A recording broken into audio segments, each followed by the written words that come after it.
En bien vivre. Bien vivre. Merci mon Dieu. Un vieillard qui se porte bien. Oui, c'est ça. Ce sont des visites que nous souhaitons toujours parce que les gens ils veulent garder le contact avec la cité, avec la vie. Et c'est vrai que nous sommes vraiment très honorés de cette visite. Oui, c'est un événement, c'est une nouvelle année et forcément, donc, ils souhaitent rencontrer les gens et le maximum de gens. En fait, ce sont des gens qui sont toujours, comment dirais-je, qui accueillent toujours avec énormément de plaisir les visiteurs, que ce soit les hommes politiques ou autres. Alors, c'est un établissement qui accueille 60 résidents.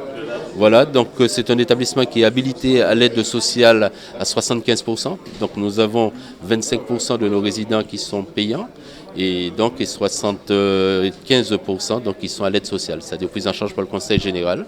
Alors le montage de cet établissement, au fait, c'est un terrain de l'évêché qui a mis un terrain à notre disposition pour pouvoir construire cette EHPAD et le propriétaire en est la SIG. C'est un établissement très agréable, c'est vrai, vous pouvez le constater, donc avec une vue vraiment à 360 degrés, la Soufrière, Basse-Terre, et c'est vrai que c'est un lieu de vie. Et puis il y a aussi cette histoire, ce côté religieux, je pense, et le fait d'être adossé au Sacré-Cœur, effectivement, c'est un plus pour cet établissement. Nous avons un personnel, au fait, nous essayons de leur donner la meilleure formation possible et donc les motiver le plus possible auprès de la personne âgée. C'est d'abord une suite, une cohérence d'action. Depuis une dizaine d'années, je passe régulièrement visiter qui des jeunes en déshérence ou en réussite. Là, je suis à l'EHPAD de Basse-Terre, tout proche de la cathédrale, là où j'ai été scolarisé au collège Bébian. Et donc, je vois qu'une très belle construction a été faite et qu'il y a une soixantaine de personnes ici hébergées, avec 37 personnes encadrant. J'ai vu des personnes qui m'ont vu tout petit. Et c'est poignant. J'ai vu un certain nombre de personnalités de Basse-Terre. Le docteur Jean Honorato, ça faisait longtemps que je ne l'avais pas vu. Le docteur Roulet, le Père Céleste, qui est une figure de l'histoire du pays.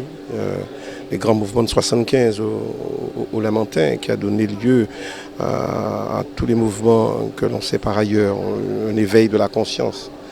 Et donc, et de le voir avec son humour, de dire envié, il n'est pas malade. Et ça fait plaisir. Et puis de voir peut-être la doyenne des Français qui est là, Madame Jacmel, 109 ans, elle est peut-être la doyenne des Français. J'ai vu 2 ou 3 autres centenaires. La vieillesse, c'est une épreuve. Mais là, elle est bien prise en charge. Alors, ce sont mes 2 obsessions. La prise en charge de la petite enfance. Vous avez le hasard de la naissance. Vous pouvez avoir la chance de naître dans la soie, avec des parents qui ont de la culture, de l'argent, des relations, qui peuvent vous tracer un chemin et une route. Et si vous êtes un petit peu persévérant, vous allez réussir. Plus de chances que d'autres de réussir. Et puis, vous pouvez être doué, mais vous naissez dans une famille modeste, parfois pauvre, pour ne pas dire dans la misère. Ça existe encore, contrairement à ce que l'on peut croire. Et donc, il faut égaliser les chances. Et je n'oublierai jamais les t-shirts que l'on faisait à l'époque lorsqu'on a été élu pour une politique d'égalité des chances.